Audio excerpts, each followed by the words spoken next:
completely out of control. They behave like a mob, a frenzied mob. Just like and they completely lost control. Because they're thugs as well. When white police beat up black people, they're also thugs as well. Because black people aren't just thugs when they beat up black people. I didn't say... white people can also be perceived as thugs when they beat up black people. Let's just be clear on your language. Imarn, you can keep saying whatever you want. This had nothing to do with racism or white supremacy. And as Zuby rightly says, black thugs, though, didn't you? I actually think it's embarrassing. Black thugs, though, didn't you? They were black thugs. Okay, but you don't call white people black thugs when they kill black people. Can I say one more thing here, Piers? I call white people I call white thugs white thugs. You don't. Of course I do. There is far more emphasis on black people. There is far more emphasis. This is the reality of media. There is Can I jump in here? Final words is... All right, guys. So we got to talk about this heated debate between this woke Black Lives Matter activist, Miss Imarn Ayton, I guess that's how you pronounce her name, and Piers Morgan. Now, I am reacting to this because a lot of you guys sent me this clip of this debate between this woke black woman and Piers Morgan. I want to react to it, okay? But before I get into it, I want to say something, because I believe that's probably a perception that I've created on my channel, that I have some type of vendetta or that I hate black women, when that's just simply not the case, okay? I like black women. More specifically, I like more conservative black women, or black women that are not overwhelmingly liberal, that are not woke, okay? But it just so happens that a vast majority of black women are either very liberal or woke, right? It's just a fact, okay? They are literally the backbone of the Democrat Party. And I just personally believe that black women who tend to be more liberal and more woke, they tend to be a part of some of the problems that we're having in this country, especially when we're talking about culture, okay? It is what it is. So when I come out here and I make videos specifically about liberal black women, that doesn't mean I hate black women. It just means that, hey, it just so happens that liberal black women tend to talk a lot. They tend to make a whole lot of noise, cause a whole lot of drama. Therefore, I just so happen to, make videos about them, right? So, I mean, it is what it is, okay? So, once again, we have another liberal black woman spitting a whole lot of nonsense in this debate, claiming that black people can be anti-black, right? Or black police officers can be anti-black because they are upholding a system of white supremacy, which is complete nonsense. So again, this is in response to the whole Tyree Nichols thing, in which the liberals have basically figured out a way to try to do mental gymnastics and blame this on white supremacy and the white man. So again, I want to react to this debate of this BLM activist essentially, again, doing this mental gymnastics. So without further ado, let's get into it. Jamil Hill from The Atlantic agreed, explaining the entire system of policing is based on white supremacist violence. Again, apparently nothing to do with just 5 horrible thugs wearing police uniforms killing a black man. Well, I mean, that's how a reasonable, normal person who does not look at the world through race-colored lenses would see it, right? But unfortunately, a significant portion of the population, at least in the United States, they look at everything with race-colored lenses on because it's extremely profitable, and that's what makes them relevant, right? Otherwise, people like Jamil Hill will be even more irrelevant than she already is. It was apparently about racism and white supremacy. Well, joining me now, Black Lives Matter organizer and activist Imarn Ayton, and rapper and podcaster Zuby. Welcome to both of you. Imarn, I don't get this narrative at all that is coming out. It's been coming here from people as well, that somehow this is all about racism and white supremacy. It's not. It's about 5 poorly trained, thuggish black police officers killing a black man who did nothing to deserve it. That's it. She don't like the fact that he used the term thug to describe those black dudes. Apparently that's racist. You can't use the term thug to describe black men, okay? If you do that, that's racist. She probably don't like that. Okay, so I just have to start with saying that video was absolutely disgusting. One of the worst videos I've ever seen in my entire life. And it goes on and on and on. Yeah, it was disgusting. There was 2 versions of it: the body footage, and of course the pole from across the road. Absolutely disgusting. So I'm absolutely horrified at the fact that, of course, it was 5 black people. But for me personally, this is about an abuse of power and a disregard of human life, and those individuals need to be accountable for their actions. That I need to. Don't disagree. What's it got to do with racism and white supremacy? So people Why are also, white people responsible for this? Okay, so people could also argue that this is due to internalized racism, which is a byproduct of societal or institutional racism, also referred to as white supremacy. So black police officers become white supremacist racists who kill black people because they work in an atmosphere of white supremacy. Is that it? I can explain it a little bit better. Okay, so anti-blackness is baked into society here and in the US, and black people are not impervious to that. And so what people fail to realise... So black people are anti-black? Yep, this exactly. So let me explain it. I know Which it's very complete confusing. nonsense. So let me explain it. Let me explain it, Piers. So what people fail to realise is that when black people have to contend with racism, they can end up internalising it. And that can result in low self-esteem, self-loathing, and rejection of one's community. And when you combine those feelings, which, as we know, are also referred to as unconscious bias, when you have those feelings and they are compounded by hierarchy and power, it can lead to an individual abusing said power and projecting their self-hate onto another. And this is why, in my opinion... Wow, incredible. I want you guys to understand what she's saying, okay? Somebody correct me if I'm wrong, but it sounds like she's saying because so-called black people or people of color experience racism, that is what can make them, I guess, internalize racism, right? That is what can make them anti-black, okay? Because the system, the powers that be, okay, have, again, internalized racism in them, and therefore they can be, I guess, agents of white supremacy because they are victims of white supremacy.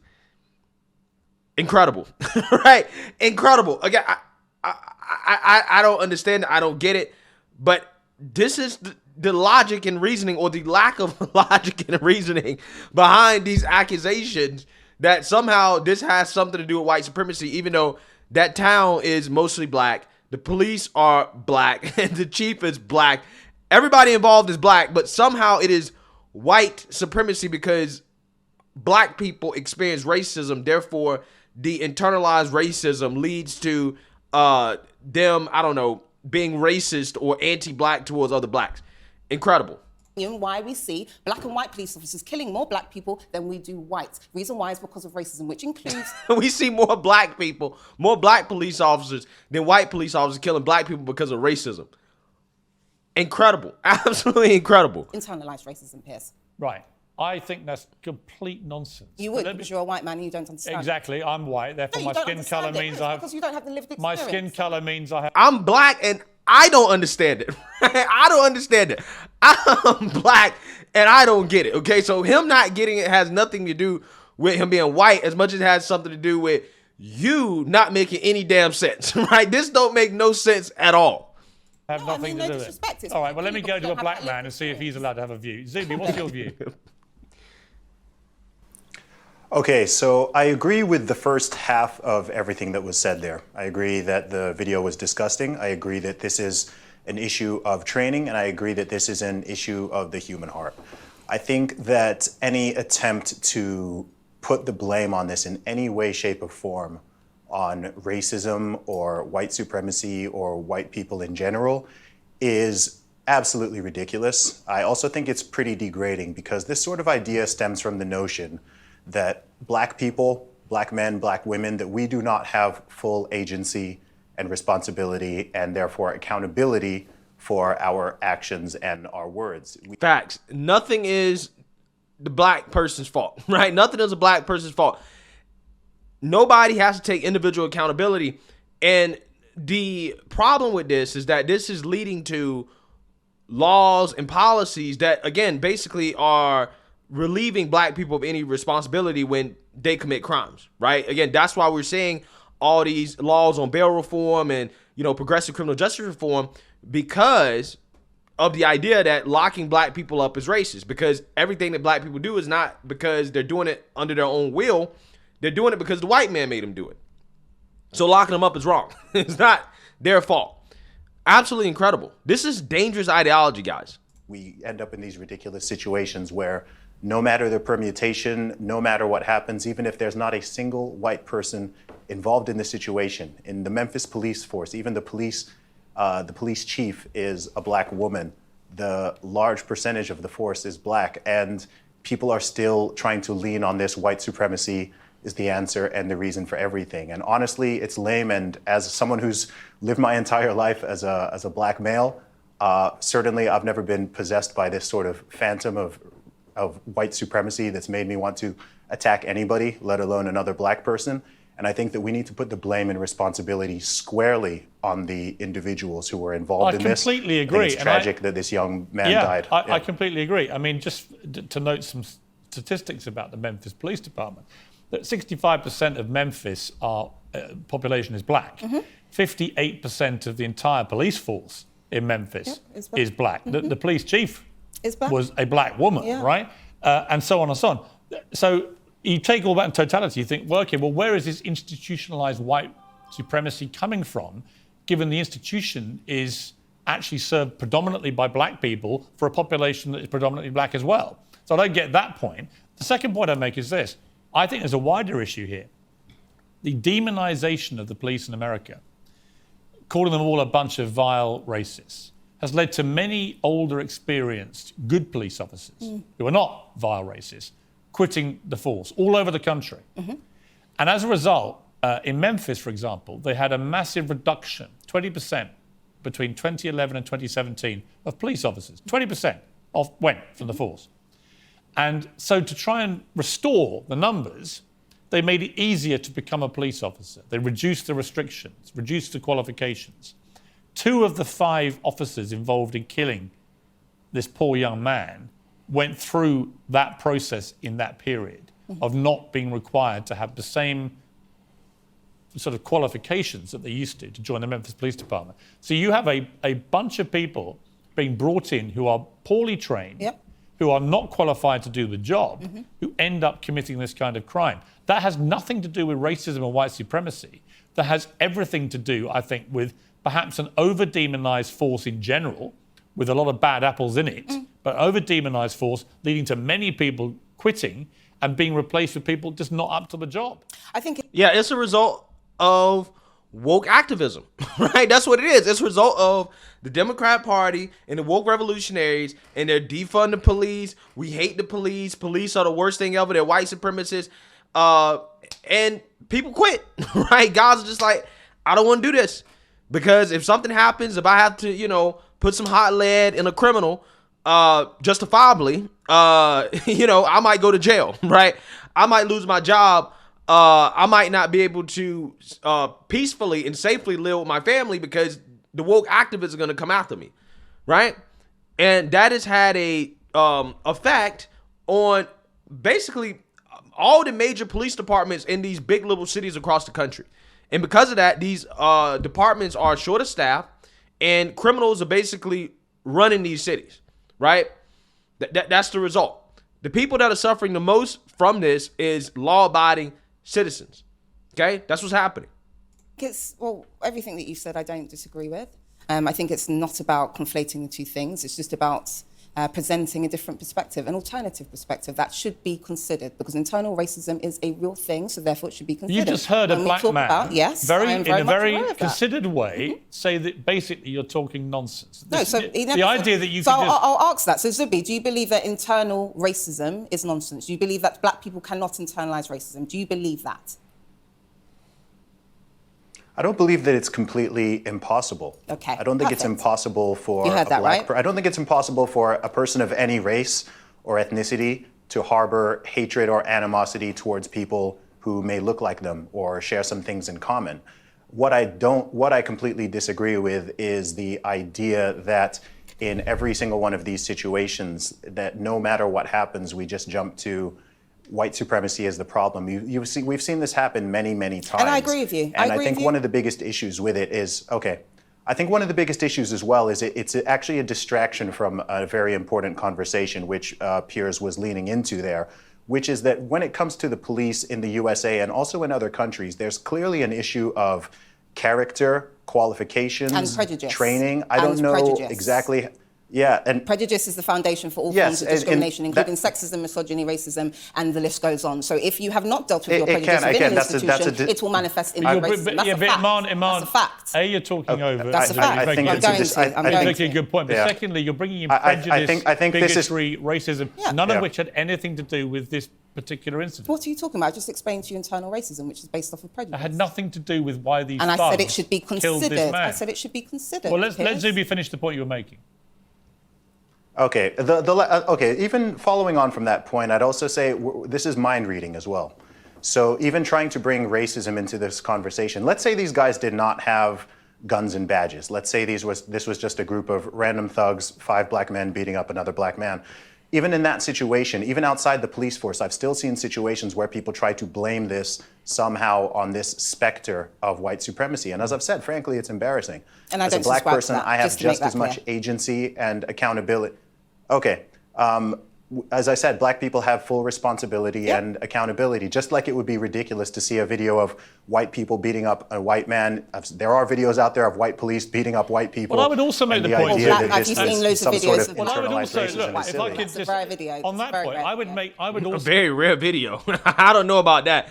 It's not very rare. There's plenty of them out there.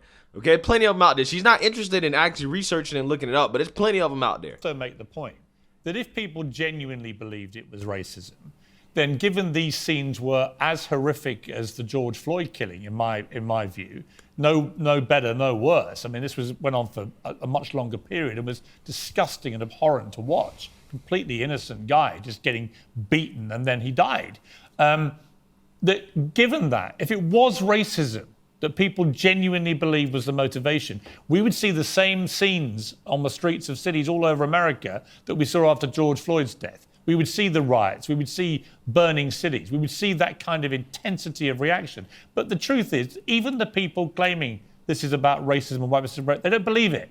Because if they did believe that, they'd be out on the streets saying it. And they're not. They are saying it. They are saying it because they do believe it. But they're not protesting in the same way because in their heart they know it's not okay, racism. so I agree with you in that. I've always said that. I don't subscribe to any type of hypocrisy, right? So if white people are going to kill black people, we should be outraged. If black people kill black people, we should be outraged. So therefore, there are many things that Zuby have said that I agree with. There are many things that you have said that I agree with. But what I'm also trying to say is that firstly, this is about abuse of power and a disregard of life. Those individuals should make sure that they are accountable for. Well, we can all agree on that. That is clear. But we also need to take into account that black people internalize racism and they can perpetuate that racism within institutions. That is a fact. Yeah, I don't think that's a fact. I don't agree with that.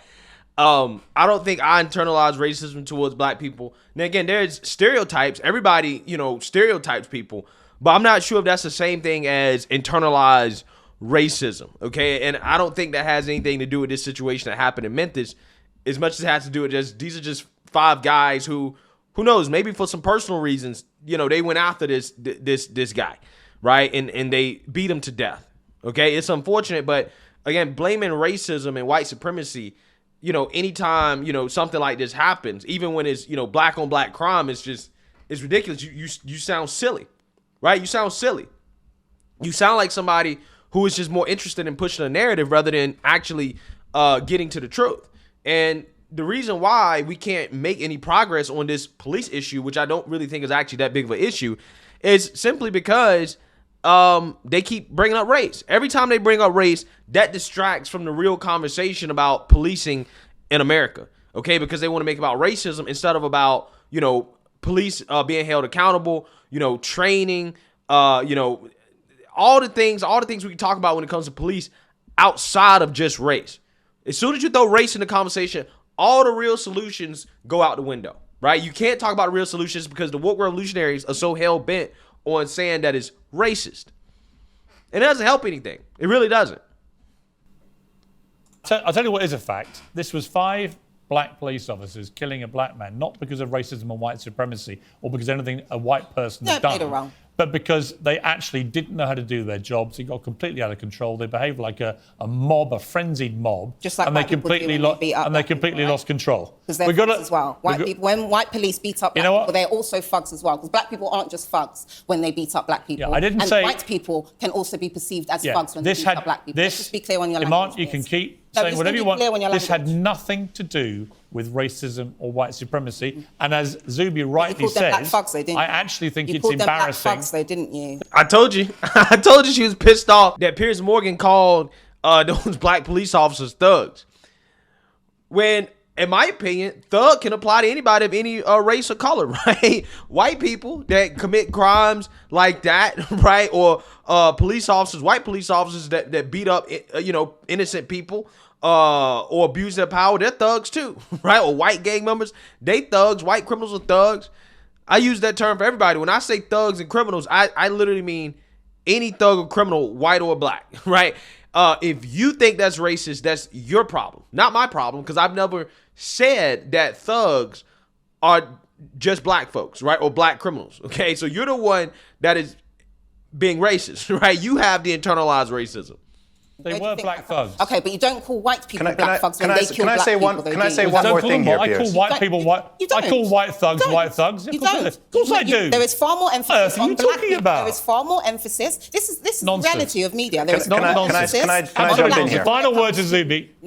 Connotations like thugs. Final word to Zuby. Can I jump in here? Yeah. I think that in all of our in both the U.S. and in the U.K., when we can have these conversations without the words white and black even being brought into the picture, then I think we'll be making some good headway. So you're offering colourblind, we can have some which serious is irrational. conversations I totally about agree. police And actually, reform. Colourblind is I actually completely agree with that. And I'm quite disappointed that you said that as a black man. Purely talked about the police. As a black man, I am disappointed that you want a colorblind society or that you want to have a conversation without race, right? Again, disappointed because it goes against the hustle. It goes against the grip, right?